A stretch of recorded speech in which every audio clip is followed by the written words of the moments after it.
Alright guys, we are now on section 15.3, which is an introduction to z-scores. We are over halfway through the unit now. You should have just completed the 15.1 and 15.2 assessment and are ready now to move on to 15.3. So let's take a look at the learning targets. Alright, the learning targets are that you should be able to use z-scores to calculate the percent of data above, below, or between data points. Okay, you should also, at the end of this, be able to use a graphing calculator to calculate the percent of data points above or below the data points. So essentially we'll be doing both things, just one with a graphing utility and one without. To start, let's figure out what a z-score is. In the previous section, we learned that there is a special relationship between the standard deviations and the percent of data between them. Remember, that was called the empirical rule. That was the one that talked specifically about the 68%, 95, and 99.7. Okay, it was that rule. Alright, z-scores help us when our data points don't fall exactly 1, 2, and 3 standard deviations away from our mean. So remember that 68% is 1 standard deviation away in both directions, 95 is 2, 99.7 is 3. Well, we don't want to restrict ourselves to only being within 1, 2, or 3. I could have something that's like 2.5 or 1.6 or something like that. So that's what z-scores help us achieve. In other words, it tells us exactly how many standard deviations away from the mean I am, even if it's some weird in-between distance. Alright, on this page I have how you're going to be calculating the z-score, so make sure you write this down. Okay, this is the formula to find z. So what you do is you take your x value, okay, this is the value that they give you.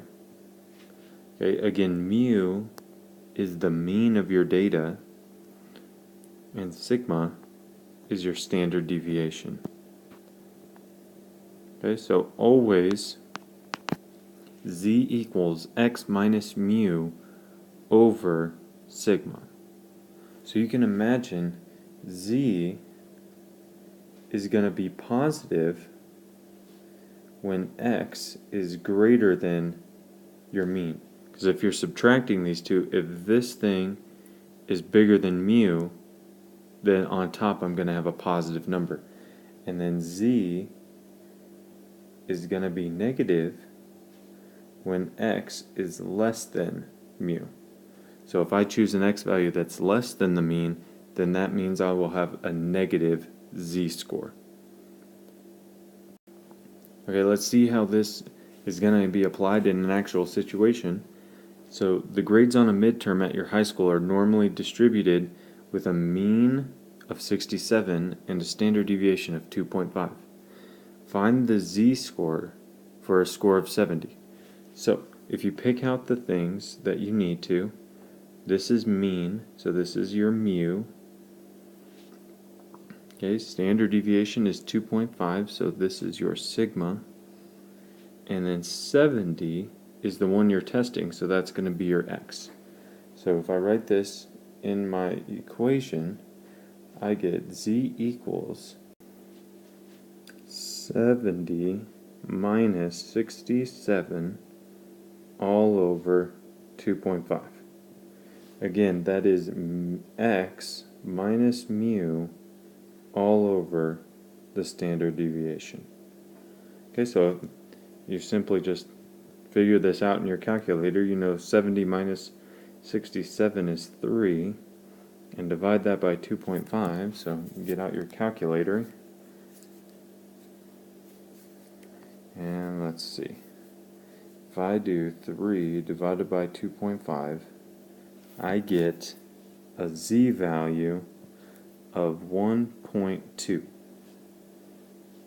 Okay, so that is my z-score. So what this is saying is that 70 is 1.2 standard deviations from the mean. Okay, so that's what the z-score is telling you. This next page shows you what we call our z-table. Okay, z-table.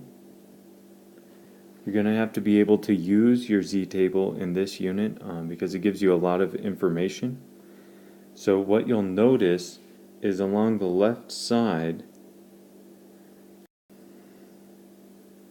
you get what we call your first two numbers of your z-score, and then along the top will be your hundredths place. So, for example, if I wanted to look up z equal to, let's just make up a number, let's say 2.34. Okay, so what I would do is I would look up 2.3 on the left column here, which is right here. Okay, that's 2.3. And then I would need to look up 0.04, which is right here.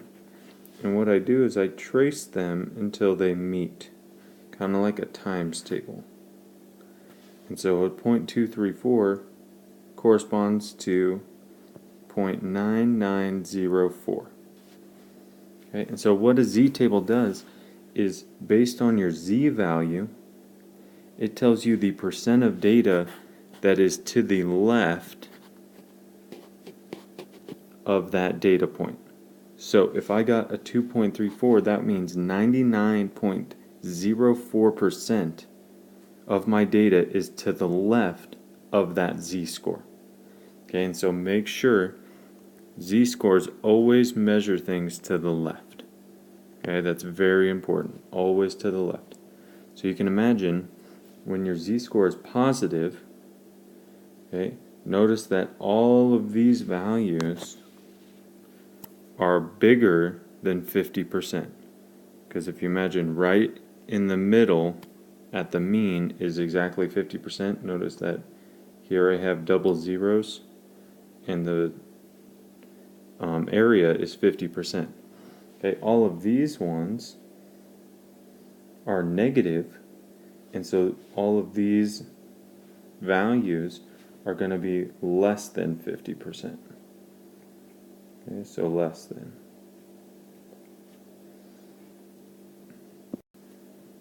So in the context of the problem that we just looked at, okay, we got a z-score equal to 1.2. So what we would do is we would look at our table, and we'll notice that 1.2 is here. Now, this would have to be a 0, okay, which would correspond to this. And so I would just track this down, and this number right here, 0.8849, is the one I'm looking for. So, what this means, 8849. Okay, so if you remember that we were looking specifically for test scores of 70, okay, this is telling me that 88.49% of students scored below 70. Okay, because remember, z-scores always tell you to the left. Okay, to the left. So always, always, always below wherever they're telling you to look. Okay, so we're going to refer to our old example where the mu is equal to 67 and our standard deviation is equal to 2.5. And all of these problems will use that same scenario. Okay, so we're looking for what percent of students scored above 55%. So we can still use a z-score, so z equals 55 minus 67 all over 2.5. Okay, so if you type that into your calculator, 55 minus 67, divided by 2.5, we get a negative 4.8. Okay? Now, make sure that you go grab a z-table, okay, from the notebook, because you're going to need it for the section. So pause the video right now and go grab one if you need one. Okay, and so what we're going to do is, if you look for negative 4.8, you'll notice that that is not on your z-table. Okay, and so take a moment to think about why that is. Well, if you remember, this is telling me that 55% is 4.8 standard deviations from the mean. And if you remember the empirical rule, when I go 3 standard deviations out, okay, 99.9 or 99.7% of my data is contained in there. So there's not a whole lot outside of 3 standard deviations. So whenever that happens, whenever we get a value that's outside of our z-table, we say, especially because this one is negative, okay, and you look at all the negative values, okay, this is basically less than 1%. Okay, so less than 1% of the data is actually outside of this thing.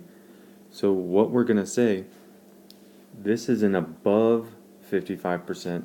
So if you imagine my z, or my normal distribution, 67 is here, 55 is way out here. And if you imagine the z-score, what you look up in the table always tells you the area to the left.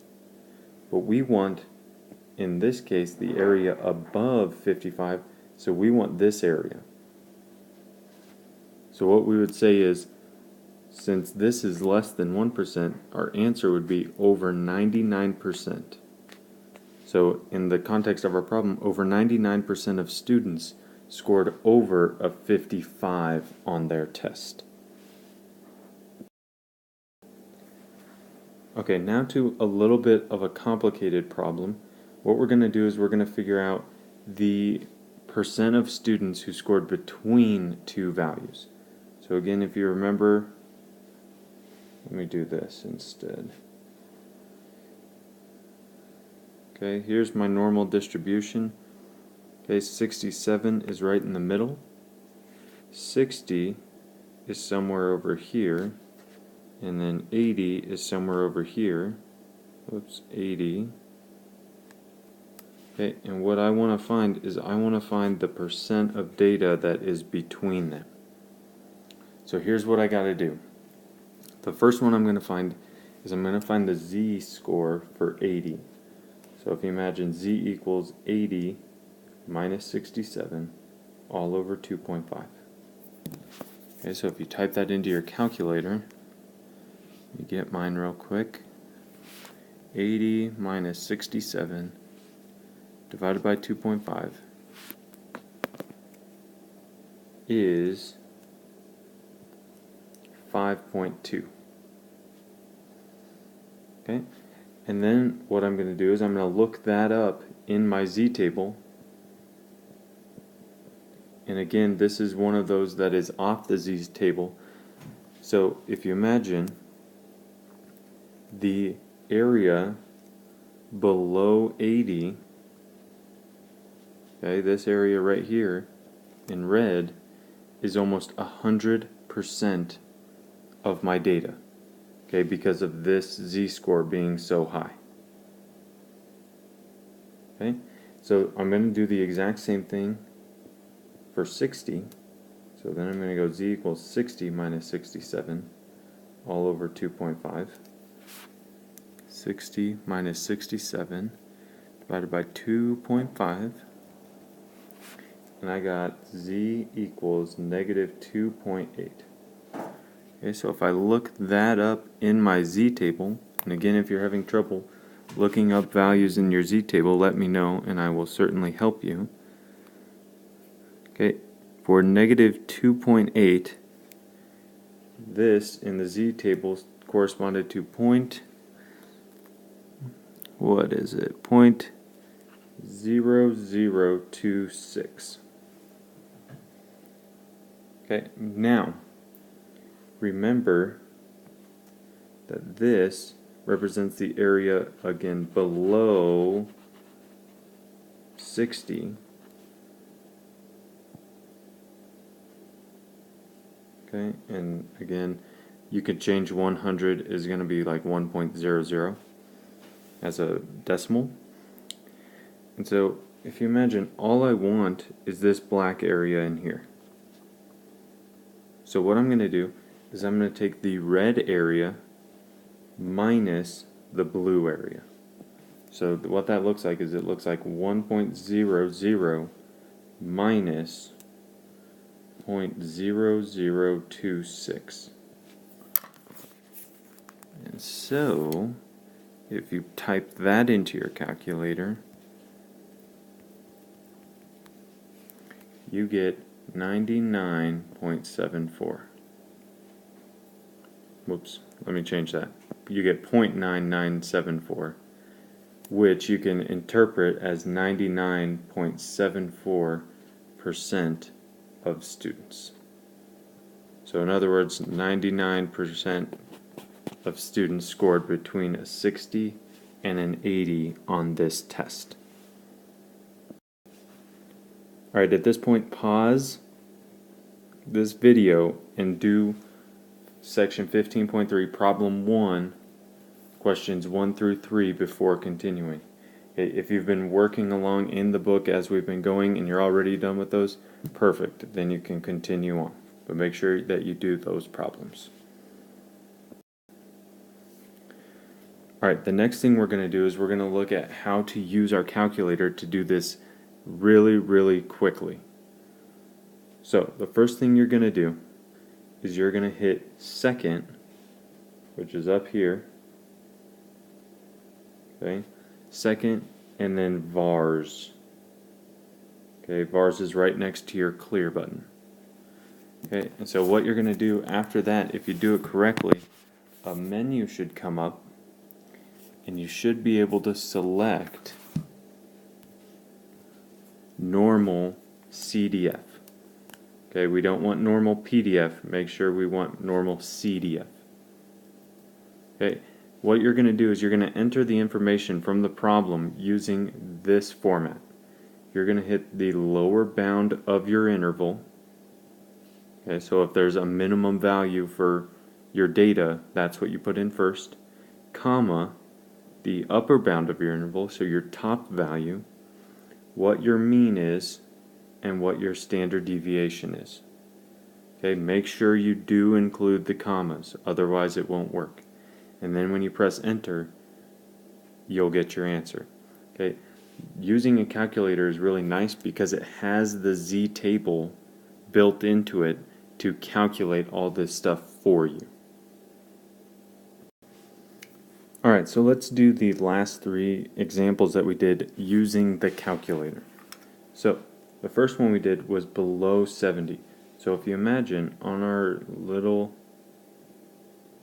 normal distribution, 67 is here and 70 is here, and we want to know the area below 70. So our lower bound is going to be negative infinity, because if you imagine all of these all approach 0 and then go past 0 and just keep declining forever, so it's going to be negative infinity. And then our upper bound, well, is right here, is right at 70. Okay, and then our mu should be 67 and our standard deviation should be 2.5. Okay, so now if you're using a TI-83 or a TI-84, there is no infinity button on your calculator. So what you have to do, since I want to go to negative infinity, first I type in a negative, and then I type in 1. Okay, so I go negative 1. Now, here's where it gets a little tricky. You're going to hit the second button, okay, second, and then you're going to hit the comma button, and it's going to spit out a capital E. So it's going to be 1 E, and then you're going to type 99. Okay, this is the way that you have to put in infinity in your calculator if you're using a TI-83 or a TI-84. So if you put those things in, and you hit enter, and you hit enter again, it should give you your answer of 0.8849. Okay, and actually the calculator is a little bit more exact even than your z-table is. Okay, so remember that this is what we got for that first answer. Okay, so now if we're going to do the same thing for above 55, okay, so we're going to use these same things, so lower, upper, mu, and standard deviation. Okay, so mean, standard deviation. Okay, now in this case, since I want above 55, 55 is now my lower bound. Okay, and infinity is my upper bound. Okay, and then of course the mean and the standard deviation, 2.5, stay the same. So if you go into your calculator and do the same thing, second vars, normal CDF. Okay, now my lower bound, I'm going to change that to 55, and my upper bound, now with infinity, I have to do positive 1 e to the 99. Okay, again you get e by doing second and then hitting the comma button. So I'm going to do upper 1 e to the 99 and use the same conditions, hit enter again, and you'll notice that this is like 0.9999. I think I read like 6 nines, so it's almost 100% of our data is above 55, which is what we found earlier. Okay, so then lastly, to do between 60 and 70, lower and upper, and then mu, and then sigma.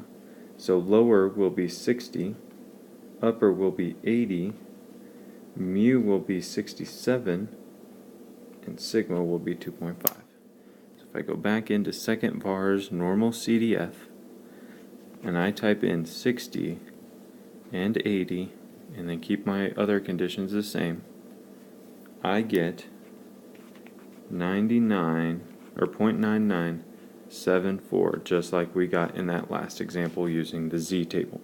So again, all of this using the calculator may just make it a little bit easier, because all I have to know is the correct things to type in, and the calculator will do all the work for me. Alright, now we're at the end of our lesson, so we're going to revisit our learning targets. These are what you should be able to do by now. You should be able to calculate your z-scores and then use that to calculate the percent of data above, below, and between data points. Okay, so remember that below is just the normal z-score. If you do above, you kind of have to do 1 minus that amount. Okay, and then between, you have to find both of them and then subtract them. Okay, using a calculator is very beneficial to do quick and easy calculations if you know how to type them in correctly. Okay, your assignment in section 15.3, okay, so I want you to do section 15.3, but I want you to stop before problem 3 and watch the next video. Okay, the next video is about how you do problem 3 in section 3. So you can stop after question 2, or problem 2, after problem 2.